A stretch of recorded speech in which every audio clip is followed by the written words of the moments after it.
नमस्कार, मैं हूं सुमित अवस्थी। आप सबका इंडिया चाहता है में बहुत बहुत स्वागत है। बीजेपी की पूर्व प्रवक्ता नुपुर शर्मा का पैगंबर मोहम्मद पर अभद्र बयान वो चिंगारी है जिसकी लपटें हिंदुस्तान के कई शहरों से उठकर अब खाड़ी देशों में उठ रही हैं। खाड़ी देशों के बाद कई मुस्लिम देश भारत के खिलाफ बोलने लगे हैं। इसमें सबसे बड़ी खबर जो इस वक्त आ रही है, जो इस वक्त की ब्रेकिंग न्यूज भी है, वो पाकिस्तान से है, जिसको लगता है कि नुपुर शर्मा के बयान को लेकर वो हिंदुस्तान को अंतर्राष्ट्रीय मंच पर जैसे घेर लेगा। आज पाकिस्तान के विदेश सचिव ने पांचों वीटो पावर वाले देशों के राजदूतों के सामने अपना रोना फिर से रोया है। इन देशों में है अमेरिका, चीन, रूस, इंग्लैंड और फ्रांस। आलम यह है कि पाकिस्तान के विदेश मंत्री बिलावल भुट्टो ने ट्वीट करके इस मुद्दे को अंतर्राष्ट्रीय मुद्दा बनाने की भी भरपूर कोशिश की है। पाकिस्तान के भी कई पत्रकार इस वक्त उनकी सरकार की भाषा बोल रहे हैं, उनके हाँ में हाथ मिला रहे हैं। इसमें पाकिस्तान के वरिष्ठ पत्रकार हामिद मीर हैं तो सीधे जो प्रधानमंत्री मोदी से जवाब मांग रहे हैं। एक तरीके से पाकिस्तान में नुपुर शर्मा के इस बयान को लेकर एक नई टूल किट खड़ी की जा रही है, हिंदुस्तान को बदनाम करने की, हिंदुस्तान को अंतर्राष्ट्रीय मंच पर आइसोलेट करने की। और इसके जनक पाकिस्तान के ऑफिशियल ट्विटर हैंडल्स हैं, विदेश मंत्रालय है, विदेश मंत्री हैं, वहाँ के वेरीफाइड पत्रकार हैं, और साथ ही साथ इतना ही नहीं, वहाँ की सरकार पूरी की पूरी तरीके से इस टूल किट को अब बढ़ावा देने में लग गई है।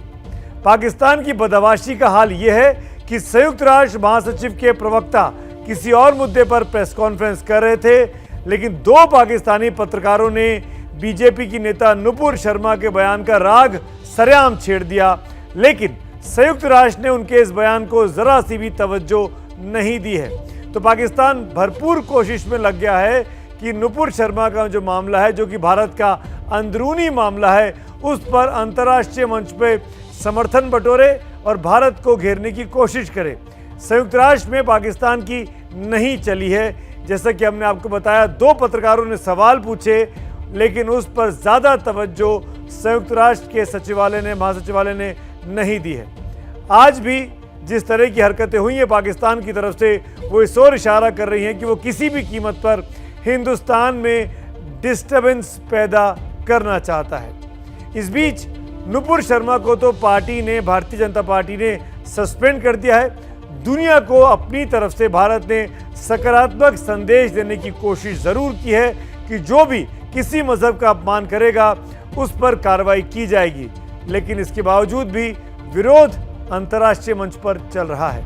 हमारा आज का सवाल इसी से जुड़ा हुआ है। नुपुर शर्मा पर बीजेपी की कार्रवाई को आप कैसे देखते हैं? तीन ऑप्शन आपके सामने रखता हूं। ऑप्शन ए है बीजेपी ने पल्ला झाड़ लिया है कार्रवाई करके। ऑप्शन बी है कि पार्टी ने बिल्कुल सही संदेश दिया है। और ऑप्शन सी है कि इससे विवाद और बढ़ जाएगा, यानी जो कार्रवाई बीजेपी ने की है नुपुर शर्मा पर, इससे ये विवाद और बढ़ गया है, क्योंकि बहुत से देश, बहुत से सोशल मीडिया हैंडल्स जो हैं वो अब इस मामले में जानबूझकर घी डालने का काम कर रहे हैं, आग को भड़काने का काम कर रहे हैं। आप हमारे सवाल का जवाब दीजिए। कार्यक्रम के आखिर में नतीजे आपको दिखाऊंगा। @ABP न्यूज़ के ट्विटर हैंडल पर यह पोल लगातार इस घंटे में चलता रहेगा। आगे बढ़ते हैं। तीनों चीजें एक साथ हो रही हैं। नुपुर शर्मा के बयान पर बवाल दिन पर दिन बढ़ रहा है। खासकर कानपुर में पिछले जुम्मे की नमाज के बाद सांप्रदायिक हिंसा पर बवाल इतना बढ़ा कि अब दंगाइयों की गिरफ्तारी के बाद उनके घरों पर बुलडोजर चलाने की बातें भी सामने आई हैं।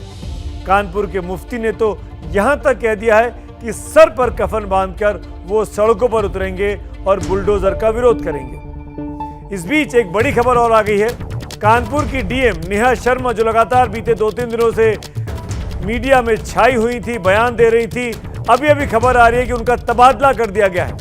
यूपी सरकार ने कई सारे अधिकारियों के, जिलाधिकारियों के तबादले किए हैं। उसमें नेहा शर्मा को भी हटा दिया गया है कानपुर के जिलाधिकारी के पद से, और उनकी जगह पर विशाखा जी, श्री विशाखा जी को ये जिम्मेदारी सौंपी गई है, जो कि नए डीएम होंगे कानपुर के, जो अब तक सीएम योगी के स्पेशल सेक्रेटरी थे, यानी सीएम कार्यालय से निकलकर कानपुर के जिलाधिकारी के तौर पर काम करेंगे श्री विशाखा जी। एक तरफ नुपुर शर्मा के बयान पर बवाल बढ़ा, तो दूसरी तरफ उनको लगातार धमकियां भी मिल रही हैं। इसके बाद नुपुर शर्मा की सुरक्षा दिल्ली में उनके घर पर बढ़ा दी गई है। इन दिनों के बीच कैसे तनाव लगातार बढ़ रहा है, इसको समझना होगा अगर आपको, तो हमारी ये खास रिपोर्ट देखिए। आपको समझ में आएगा कि कैसे नुपुर शर्मा के मामले को लेकर ये मामला शांत होने की बजाय दिन पर दिन कोई ना कोई ताकत ऐसी है जो इसको गरमाए हुए है।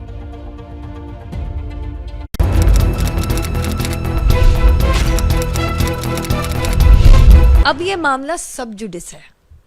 जिस तरीके की 70,000 प्लस मुझे जान से मारने की धमकियां आई हैं, और मैं आपको बता दूं तो भारत से नहीं विश्व भर से आ रही हैं कि मैं नफरत फैला रही हूं। नुपुर को लगातार धमकियां मिली तो एफआईआर भी हुई और घर की सुरक्षा भी बढ़ी। जिस तरीके से नुपुर शर्मा को लगातार धमकियां मिल रही थी, उसके बाद उनकी सिक्योरिटी को खतरा देखते हुए दिल्ली पुलिस ने सिक्योरिटी प्रोवाइड करी है। ये सिक्योरिटी राउंड द क्लॉक, यानी कि 24 घंटे जो 2 सिक्योरिटी पर्सनल हैं वो उनके साथ रहेंगे। अगर आपको मैं बाहर भी दिखा दूं कि जो अपार्टमेंट के बाहर है वो एस्कॉर्ट जो है उसको यहाँ पर डिप्लॉय किया गया है। एक तरफ नुपुर शर्मा की जान पर खतरा बना हुआ है तो दूसरी तरफ उनके खिलाफ एक के बाद एक कई केस भी दर्ज हो गए हैं और उन पर गिरफ्तारी की तलवार लटक रही है। मुंबई के नजदीक ठाणे शहर की मुंब्रा पुलिस ने नुपुर शर्मा को समन भेजा है। नुपुर शर्मा को 22 जून को ठाणे के मुंब्रा पुलिस स्टेशन में हाजिर रहने का निर्देश दिया गया है। नुपुर शर्मा पर मुंबई के पायधुनी पुलिस, ठाणे शहर के मुंब्रा पुलिस और पुणे शहर में आपराधिक मामला दर्ज हुआ है। पैगंबर मोहम्मद साहब पर दिए विवादित बयान को लेकर देश दुनिया में हंगामा बढ़ता ही जा रहा है। ईरान, कतर और कुवैत के बाद अब इंडोनेशिया, सऊदी अरब, संयुक्त अरब अमीरात, बहरीन, अफगानिस्तान, लीबिया ने भी नुपुर शर्मा के बयान को लेकर अपना विरोध जताया है। मालदीव की संसद में भी ये मामला उठा।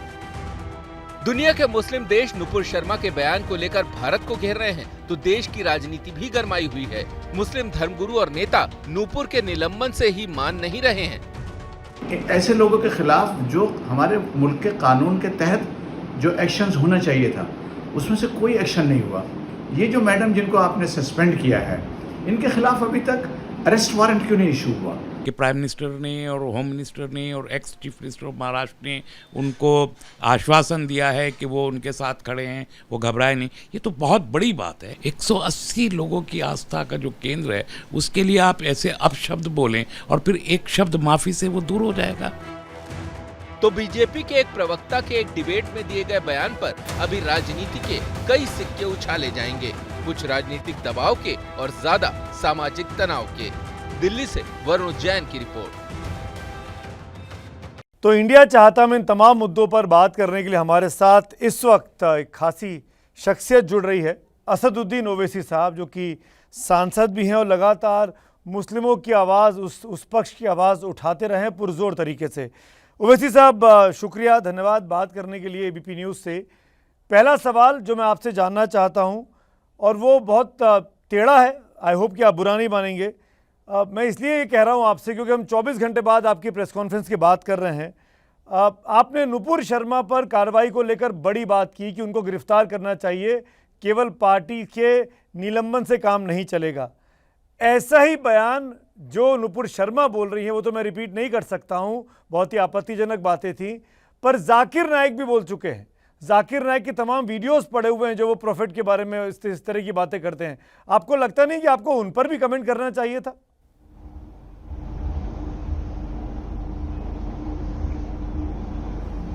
सुमित साहब, जो बीजेपी के स्पोक्स पर्सन ने जो अनार शराब बगा, उसकी ताईद में जो राइट विंग इकोसिस्टम है वो उनके स्टेटमेंट को जस्टिफाई कर रहे हैं जाकिर नाइक का वीडियो डालकर। अब मेरे को समझ में नहीं आ रहा कि मिस्टर जाकिर नाइक से संघियों को इतनी मोहब्बत कैसे हो गई। वो तो उनको जवाब देना चाहिए।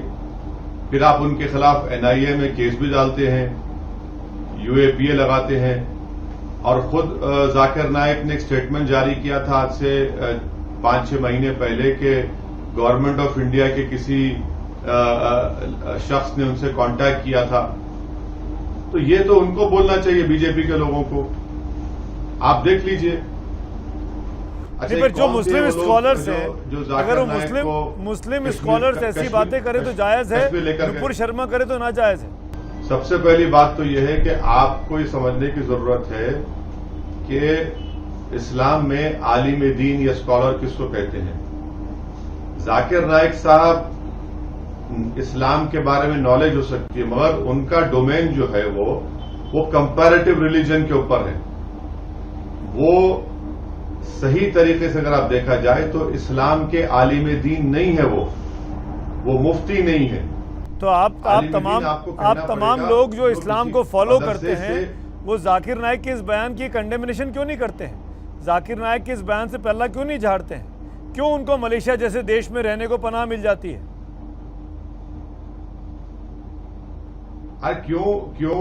क्यों बीजेपी के राइट विंग के लोग उनके वीडियोस को इस्तेमाल करते हैं? क्यों भारत सरकार उनके पास एक आदमी को भिजाती है मलेशिया में बात करने के लिए? उन्होंने स्टेटमेंट दिया तो सरकार को बोलना चाहिए ना। ये तो संघ परिवार के इन तमाम लोगों को बोलना चाहिए जो राइट विंग हिंदुत्व का जो इकोसिस्टम है, उनसे आपका सवाल जायज होगा। मुझसे क्यों सवाल कर रहे हैं आप? ये तो उनको बोलना चाहिए। मैं ये सवाल इसलिए आपसे कर रहा हूं असद भाई कि बीजेपी ने तो नुपुर शर्मा पर कार्रवाई कर ली, कार्रवाई करती हुई दिखी भी कि सस्पेंड कर दिया और नवीन को तो बाहर निकाल दिया पार्टी से। पर आप लोग तो जाकिर नायक के अगेंस्ट बोलना नहीं चाहते, आप अभी भी नहीं बोल रहे हैं, क्यों? आप भारत में जो आलिम दीन है, चाहे वो देवबंद के हो या फिर मुबारकपुर के हो या फिर अहले हदीस के हो और शिया तबके के जाफरी स्कूल ऑफ थॉट को, उनको बुलाइए ना, आप उनसे पूछिए। अगर वापस नुपुर शर्मा के मुद्दे पर लौटूं असद भाई, तो नुपुर शर्मा ने बाकायदा लिखित में माफ़ी मांग ली, खेद जता दिया। आपको लगता नहीं कि अब ये जो आदमी माफ़ी मांग रहा है, जिसको अपनी गलती का एहसास हो गया है, उसको माफ़ कर देना का भी अधिकार है? क्यों आप मामले पे गिरफ्तारी की बात और इस मामले को तूल देते हुए दिखना चाहते हैं? आप उनका स्टेटमेंट आप पढ़ लीजिए, कहां उन्होंने माफी चाहिए है। इफ आई हैव, अंग्रेजी का वर्ड इफ, कैपिटल आई और कैपिटल एफ इस्तेमाल किया उसमें उन्होंने। मैं अपने स्टेटमेंट को वापस लेती हूं। कहां माफी का लफ्ज कहा उन्होंने? ये कौन सी बात है भाई कि आप इस्लाम में मुसलमानों के लिए सबसे बड़ी चीज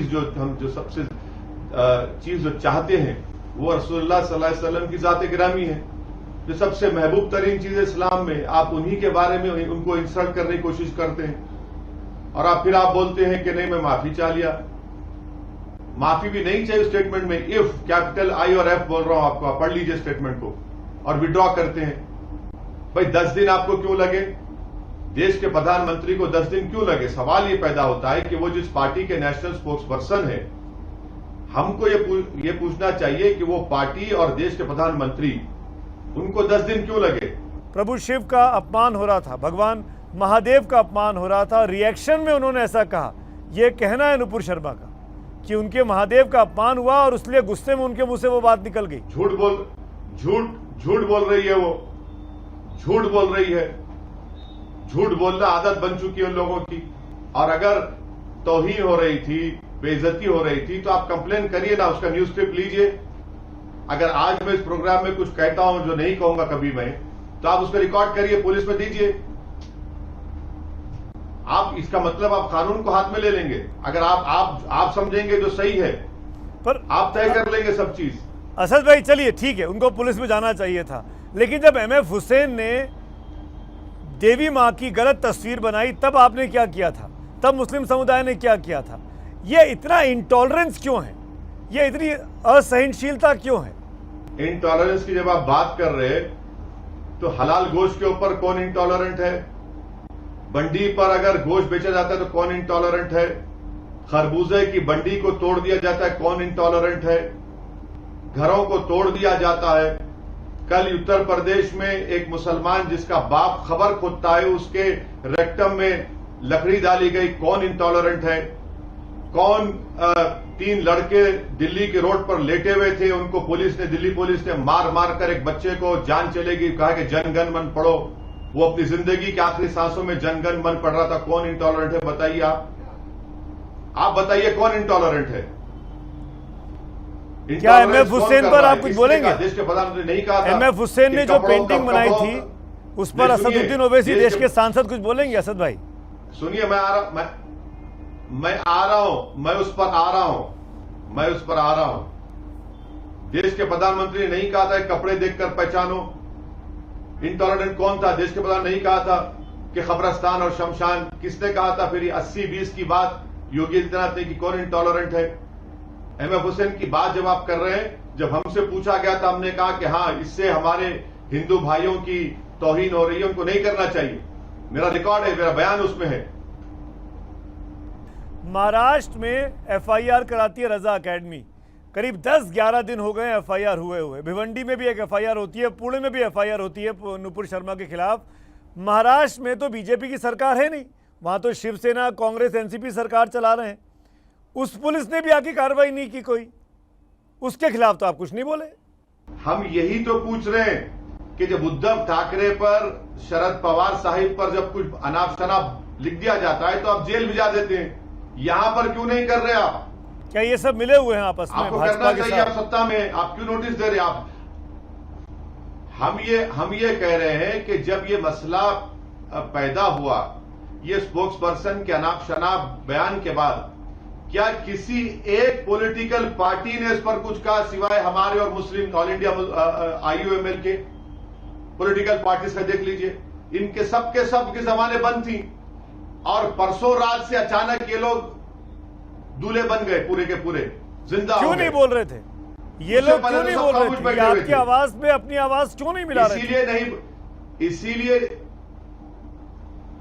इसीलिए नहीं बोलते हैं क्योंकि उनको ये लगता है कि अगर हम मुसलमानों के पक्ष में बोलेंगे, सच्चाई के लिए खड़े हो जाएंगे, इंसाफ के लिए खड़े हो जाएंगे, तो हमको हमारे हिंदू भाइयों का वोट नहीं मिलेगा। इसीलिए गूंगे बन जाते हैं, अंधे बन जाते हैं, बहरे बन जाते हैं। अब चुनाव आएगा तो बोलेंगे अरे भैया आ जाइए, अरे असद भाई, अब्दुल्ला भाई, रहमान भाई, अरे आप और हम तो मिले हुए, आइए। जब आ जाता है गुस्सा, उसको अभी चुनाव नहीं है ना। एक चीज और बताइए, आपने कल कहा अपनी तकरीर में कि हमारे देशों के मुसलमानों की चिंता नहीं है, कतर के और ईरान के मुसलमानों की चिंता है देश के प्रधानमंत्री को। आपको लगता नहीं कि देश की छवि को बरकरार रखने के लिए कि हम एक सेक्युलर कंट्री हैं, अगर सरकार कोई कदम उठाती है तो उसको आपको अप्रिशिएट करना चाहिए? 10 दिन के बाद उर्दू में कहावत है कि बासी कड़ी को उबाल आता है। 10 दिन के बाद देश के प्रधानमंत्री को भारत के मुसलमानों की तकलीफ, पीड़ा समझ में आती नहीं है ना।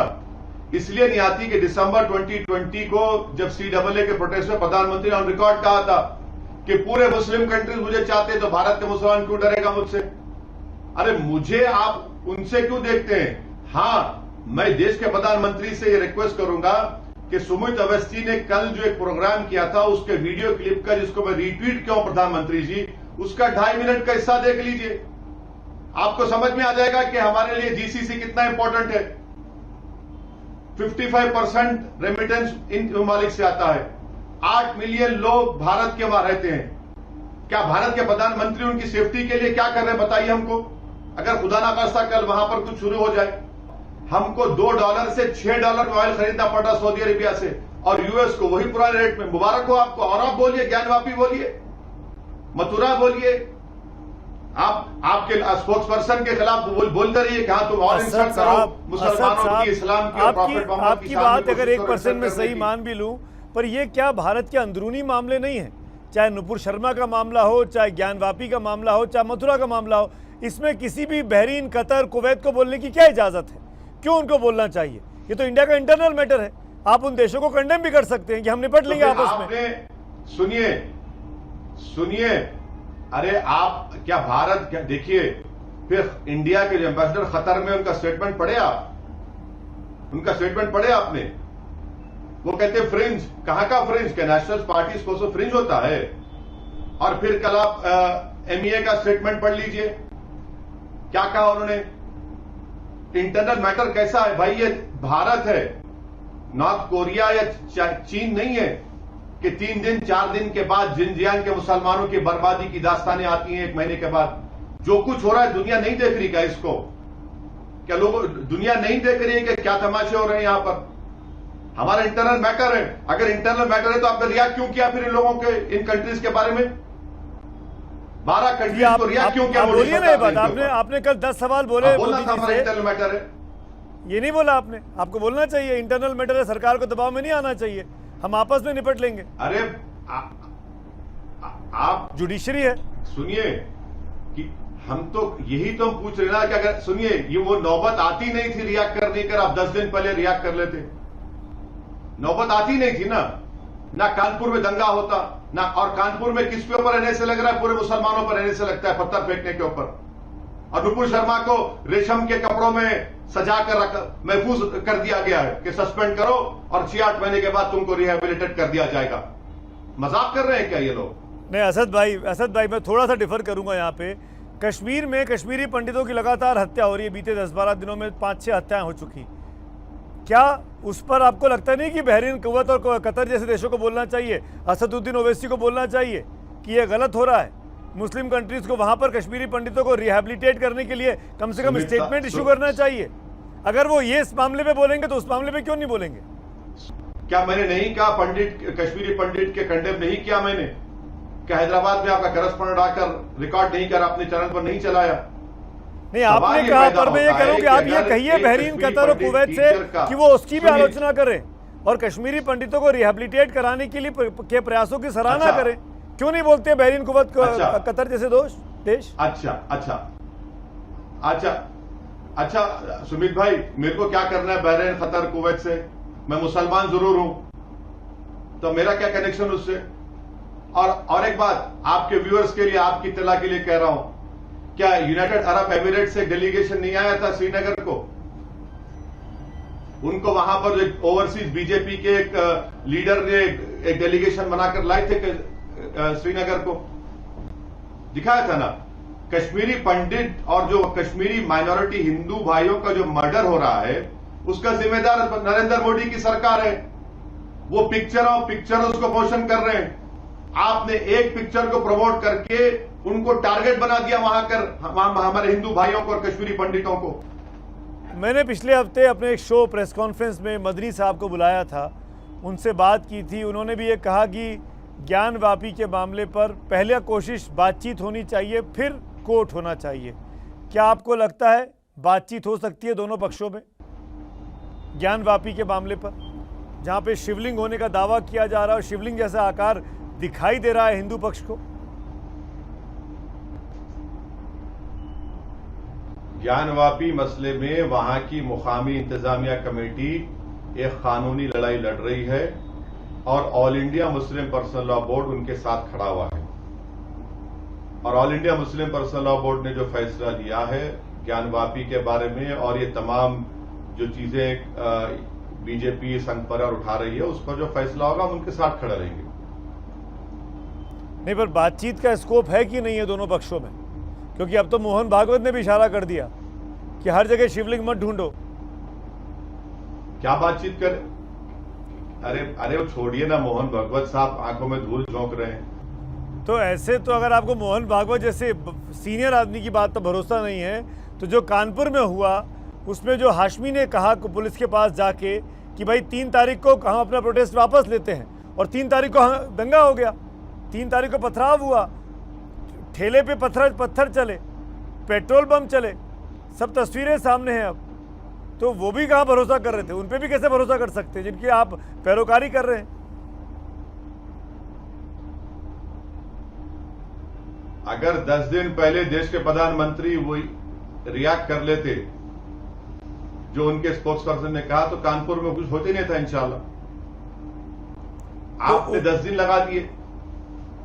तो जफर हाशमी ने जो कुछ किया, जो मास्टरमाइंड है, उसको आप सही ठहरा रहे हैं? वादा खिलाफी जो उसने की, मैं किसी को सही किया? सुनिए, मैं जो कोई सही गलत बैठकर सर्टिफिकेट देने वाला नहीं हूं। मैं देश के प्रधानमंत्री से कह रहा हूं कि अगर आप 10 दिन के बाद आपको अपनी गलती का एहसास क्यों हुआ, आप 10 दिन पहले कर लेते। आप सब जस्टिफाई चूहों कर की रहे तरह अपने बिल में हैं, डूब आप कर बैठ गए कानपुर हैं। वायलेंस को जस्टिफाई करते हुए साउंड कर रहे हैं। वो असदुद्दीन justify नहीं ओवैसी। कर रहे। मैं 3 बार आपसे पूछ चुका हूं, आपने एक बार कंडेम नहीं किया, वो आपने एक आपका बार गलत नहीं कहा ख्याल जो है। लड़कों ने किया वो वो गलत आपका किया। गलत ख्याल। क्यों नहीं बोलते हैं आप इसको? क्या वो मजबूरी है आपका आप? गलत ख्याल है, वो आपकी गलत सोच है, गलत ख्याल है, गलत सोच है। और पहली मर्तबा मैं सुमित अवस्थी को देख रहा हूं कि बीजेपी की ताईद में खड़े हैं, वरना आप माशाल्लाह से हमेशा मैं आपसे न्यूट्रल होते हैं। मैं आपसे वायलेंस का सवाल साथ कर रहा नहीं हूं तो दे मैं सकता। बीजेपी के साथ खड़ा हूं। मैं तीसरी बार चौथी बार फिर पूछता हूं, कानपुर के तस्वीरों में जो बच्चे दिख रहे हैं हमला मैं करते पांचवी हुए, मर्तबा आपसे कह रहा उनको हूं। आप जायज ठहराएंगे क्या? आप मैं मुझे आप- कहीं भी खड़ा कर दीजिए, मैं पर पांचवी इस सवाल का मर्तबा जवाब दीजिए। मैं पांचवी मर्तबा आपसे कह रहा हूं, मैं आपके सवाल का पांचवी मर्तबा जवाब दे रहा हूं कि वायलेंस के साथ हम नहीं खड़े हैं, मगर हम देश के प्रधानमंत्री उनकी सरकार को जिम्मेदार खड़ा करते हैं। कानपुर में गड़बड़ होती नहीं, कहीं पर भी नहीं होती अगर वो एक्शन पे 10 दिन पहले ले लेते। सरकार ने तो पोस्टर लगा दिए ताकि आप पहचाने और इस रास्ते पे और लोग ना चलें। अब वहां पर बुलडोजर चलाने की बात भी आ रही है। यही तो हम कह रहे हैं, यही नफरत की राजनीति है बुलडोजर की, जिसकी वजह से मुसलमानों के खिलाफ नफरत बढ़ रही है। अगर आप जाके इसका घर तोड़ देंगे तो उसको क्या पैगाम देंगे? सुमित साहब आप कह रहे हैं, आप सुन, हमारी बात सुनिए। जिसका घर तोड़ देंगे, जिसको रोड पे लाके खड़ा कर देंगे, आप और हम जाके समझाएंगे बेटा लोकतंत्र में आप भरोसा रखो। वो बोलेगा कि भाई मेरा घर क्यों तोड़ा तुमने? तो फिर आप नुपुर शर्मा से ये क्यों बोलते हैं कि वो उम्मीद करेंगे कि पुलिस में जाके कंप्लेंट करें? नुपुर शर्मा ने अगर डिबेट में बोल दिया तो उसने भी वही काम किया। वो भी ठीक है, आप भी ठीक है, सब ठीक है, और देश में बनाना रिपब्लिक क्या बना किया? दीजिए। क्या किया उसने? सुनिए, आप गलत समझ रहे हैं। जिस बीजेपी के सस्पेंड शुदा, बदनाम शुदा स्पोक्स पर्सन की आप बात कर रहे हैं, उनको तो सरकार बचा रही है ना। अगर वो ये समझती थी कि कुछ गलत हुआ तो कंप्लेन करना चाहिए था। यहां पर बगैर नोटिस दिए आप किसी का घर नहीं तोड़ सकते। कोर्ट सजा भी देगा तो इंडिविजुअल सजा देगा, घर को तोड़ने की सजा नहीं देगा कोर्ट। कानपुर में बुलडोजर चला तो असदुद्दीन ओवैसी जाएंगे कानपुर, उन लोगों से मिलेंगे, बात करेंगे, या नहीं जाएंगे कानपुर? क्या नुपुर शर्मा के घर पे बुलडोजर चलेगा घर पे उनके बुलडोजर? आप किसी का घर नहीं तोड़ सकते। आप कानून की धज्जियां उड़ा रहे हैं। आप कोर्ट नहीं बन सकते। आपको भरोसा नहीं है कोर्ट में उसको कन्विक्ट कराने का, इसलिए आप जस्टिस दे रहे हैं। आप पूरे मुसलमानों को कलेक्टिव पनिशमेंट दे रहे हैं। और यही नजारे पूरा विश्व देख रहा है कि कैसे मुसलमानों को आप घर तोड़कर उनको बेघर कर रहे हैं। क्या दुनिया नहीं देख रही इस चीजों को? और इससे नफरत बढ़ रही है। और शुक्रिया असद साहब, आपके वक्त के लिए, आपके समय के लिए। एबीपी न्यूज से आपने बात की। Thank you. असदुद्दीन ओवैसी लगातार कह रहे हैं कि देश में मुसलमानों के साथ भेदभाव हो रहा है और इसीलिए दोनों पक्षों में ज्यादा अंतर आता जा रहा है, मनभेद और मतभेद बढ़ते जा रहे हैं और सरकार को इसको दूर करने के लिए प्रयास करने होंगे। ओवैसी साहब बीजेपी से नुपुर शर्मा के निलंबन से ही संतुष्ट होते नहीं दिखते। वो गिरफ्तारी चाहते हैं, लेकिन ये सवाल बना हुआ है कि जिस शहर से, जिस संसदीय क्षेत्र से वो सांसद हैं, उस हैदराबाद में एक नाबालिग लड़की से सफेदपोश रईसजादों ने जो गैंगरेप किया, उस पर वो क्यों चुप्पी साध लेते हैं? जब ये सवाल इस बातचीत में उनसे मैंने किया तो वो बिफर पड़े। आप भी देखिए कि गैंगरेप का पूरा मामला और ओवैसी की प्रतिक्रिया इस खास रिपोर्ट में। यही इन तमाम चीजों की वजह से ही एक इकोसिस्टम बन गया मुसलमानों के खिलाफ हेट का। नूपुर शर्मा के नाम पर हाय तौबा, मगर अपने शहर में एक नाबालिग लड़की से गैंगरेप पर खामोशी। हैदराबाद के सांसद असदुद्दीन ओवैसी की नजरें 28 मई को हैदराबाद के सबसे पॉश इलाके जुबली हिल्स में नाबालिग से हुए गैंगरेप की ओर नहीं जा रही, जिस पर सियासी माहौल गरमाया हुआ है। दरअसल इस मामले में 5 आरोपी पकड़े गए हैं। उनका कनेक्शन तेलंगाना की सत्ता चला रही टीआरएस और उसका समर्थन कर रही ओवैसी की पार्टी से जोड़ा जा रहा है। बीजेपी विधायक रघुनंदन राव ने आरोप लगाया कि गैंगरेप के मामले में असदुद्दीन ओवैसी की पार्टी के विधायक का बेटा शामिल है। इंडिया चाहता है को दिए एक्सक्लूसिव इंटरव्यू में ओवैसी ने इस आरोप को सिरे से खारिज कर दिया। आपने अपनी पार्टी के उस नेता पे कार्रवाई की क्या जिनके बच्चे का नाम आया अभी माइनर के साथ रेप में, जुबली हिल्स रेप एपिसोड में? कहा है ना सवाल ही पैदा नहीं होता नाम आने का। नाम आया क्या बताइए, आप बताइए नाम आया क्या। और जब आप मेरे से सवाल पूछ रहे हैं कि आपने अमित शाह से पूछा कि टेनी आपका मिनिस्टर कैसे बना बैठा है। इस बीच आरोप लगाने वाले बीजेपी विधायक रघुनंदन राव के खिलाफ पुलिस ने केस दर्ज कर लिया है। उन पर प्रेस कॉन्फ्रेंस के दौरान पीड़ित की पहचान उजागर करने का आरोप लगा है। आपको बता दें कि रघुनंदन राव ने प्रेस कॉन्फ्रेंस में आरोपी और पीड़ित की तस्वीरें जारी की थी। पुलिस वाले इन्वेस्टिगेशन कर रहा है, लेट द पुलिस बोलने दीजिए वो बात। कांग्रेस को नहीं इसके बीच में, कांग्रेस को क्या मुलाकात करते हैं केस में। आप लोग बच्ची के तरफ से लड़ो ना, जो लोग इल्जाम करें उन लोगों को गिरफ्तार करो बोल के डिमांड करो ना, क्यों रघुनंदन राव के पीछे पड़े। दरअसल कांग्रेस की शिकायत पर ही ये केस दर्ज हुआ है। कांग्रेस का आरोप ये भी है कि एआईएमआईएम से मिलीभगत कर अब राव उनके विधायक के बेटे को बचाने की कोशिश कर रहे हैं। सवाल तेलंगाना की कानून व्यवस्था पर भी उठ रहे हैं। पिछले एक हफ्ते के भीतर सिर्फ हैदराबाद में रेप के 5 मामले सामने आए हैं, जिनमें से 3 तो नाबालिग बच्चियों के साथ रेप के केस हैं और इसे लेकर राष्ट्रीय महिला आयोग भी सख्त है। सवाल ये कि हर मुद्दे पर बोलने वाले ओवैसी को क्या अपने राज्य की बच्चियों की चिंता नहीं है, और अगर है तो तेलंगाना सरकार को घेरने से वो क्यों बच रहे हैं। हैदराबाद में लगातार माइनर्स के साथ बलात्कार की घटनाएं घट रही हैं। आप उस शहर में रहते हैं, आप क्यों नहीं उस सरकार से इस्तीफा मांगते, क्यों नहीं केसीआर से बोलते कि गलत हो रहा है? आपको क्या लग रहा है कि हम नहीं बोलेंगे?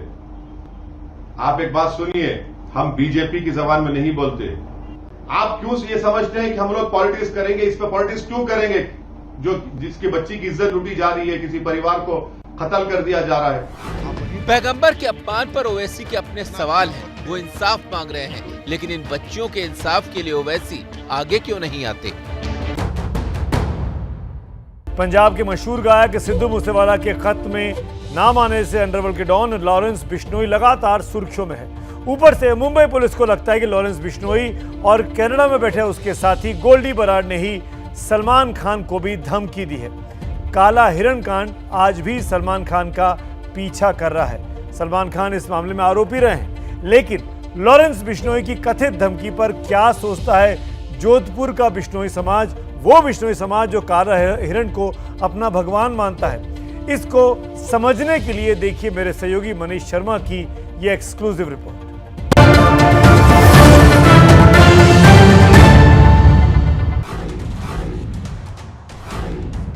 जीबी यानी गोल्डी बराड़, एलबी यानी लॉरेंस बिश्नोई।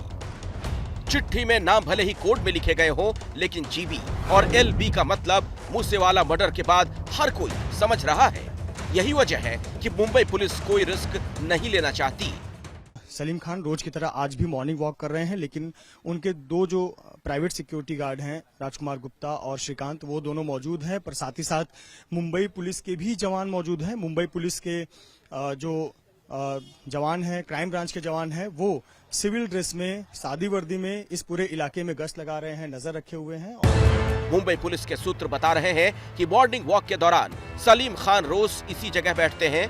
इसी जगह पर पोस्ट बॉक्स जैसा एक पत्थर है, जहां कई स्ट्रगलर चिट्ठी रखकर चांस देने की गुहार लगाते हैं। इन्हीं चिट्ठियों में कल ये धमकी वाला खत भी था। मुंबई पुलिस ने कल सलमान खान का बयान भी धमकी वाली चिट्ठी को लेकर दर्ज किया था।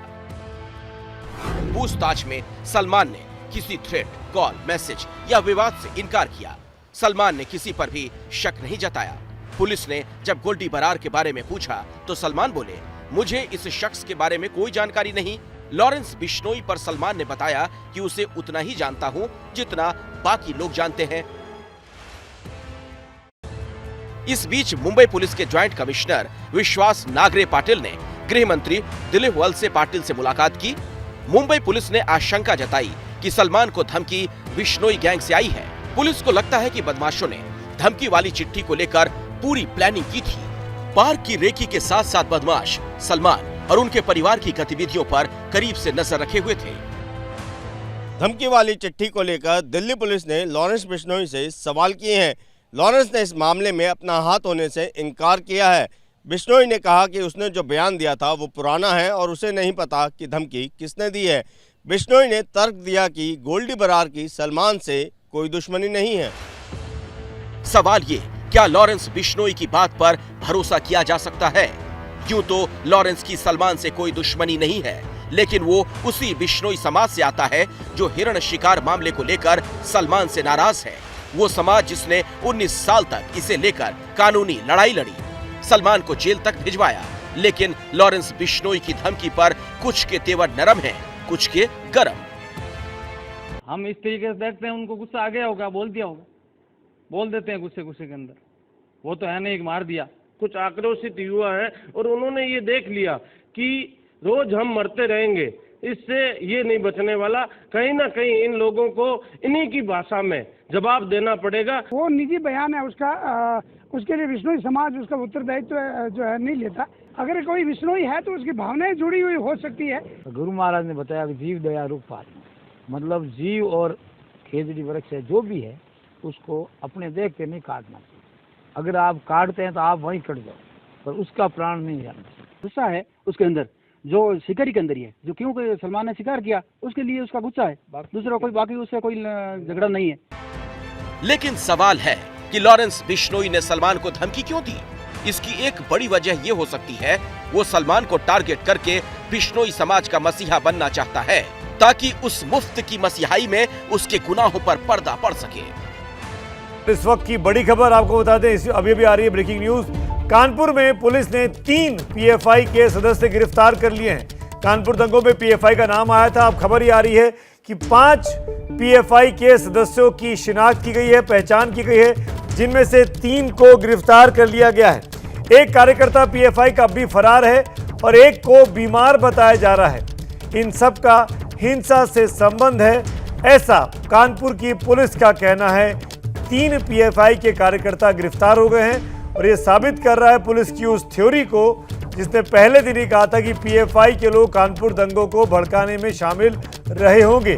अब 3 आदमी गिरफ्तार हो चुके हैं। और इस बीच आपको बता दें कि जो जज थे ज्ञानवापी मामले पे, उनको धमकी मिली है। रवि दिवाकर इनका नाम था, रवि दिवाकर इनका नाम था और उनको जान से मारने की धमकी मिली है। ये सिविल जज हैं, ज्ञानवापी मामले की छानबीन कर रहे हैं, जांच कर रहे हैं। इनके कोर्ट में मुकदमा चल रहा था, इनको अब धमकी मिली है। सिविल जज है रवि दिवाकर, उनको धमकी मिली है। और कार्यक्रम के आखिर में अब आपके फाइनल जवाबों की बारी है। आज हमने आपसे पूछा था कि नुपुर शर्मा पर बीजेपी की कार्रवाई को आप कैसे देखते हैं। हम अपना सवाल आपके सामने रखते हैं, जो जवाब आए हैं वो भी आपको बता देते। 3 ऑप्शन आपके सामने थे। पहला ऑप्शन था कि बीजेपी ने पल्ला झाड़ा, 60% लोग ऐसा मानते हैं। 24% लोगों का मानना है कि पार्टी ने सही संदेश दिया है, जबकि 16% लोग ऐसा मानते हैं कि इससे विवाद अभी और बढ़ जाएगा। यानी ज्यादातर लोगों को विश्वास है कि नुपुर शर्मा पर कार्रवाई कर बीजेपी ने एक तरीके से पल्ला झाड़ लिया है। तो इंडिया चाहता में आज के लिए बस इतना ही। वक्त है ब्रेक का। ब्रेक के उस पार मास्टर स्ट्रोक रूबिका लियाकत के साथ मेरी तरफ से गुड नाइट।